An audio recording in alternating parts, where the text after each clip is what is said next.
In this video I'm going to show you guys how to invite someone to a Discord server on phone. It's very easy, so if you didn't know how to do that yet, then make sure you watch this video till the end and you should be able to do that. Let's get started. So first of all, open your Discord app, of course, and then select a server you want. So I'm just gonna click on this one, and right here it already says invite.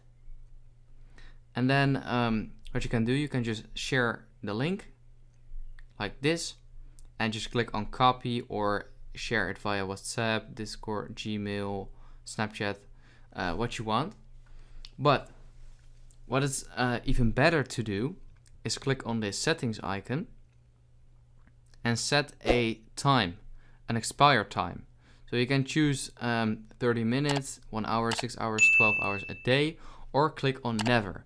And never is probably the best one because then you can put it in your Instagram bio or YouTube description and it will never expire and people can always join.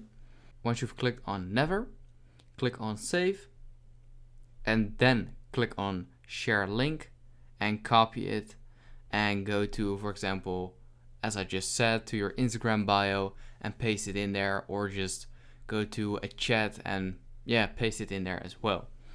So that's basically it. If this video helped you out, please leave a like and let me know in the comments if it worked, and I'd appreciate that. Bye. If this video helps you out, please consider subscribing so I can grow the largest how-to channel on YouTube. I'd appreciate it.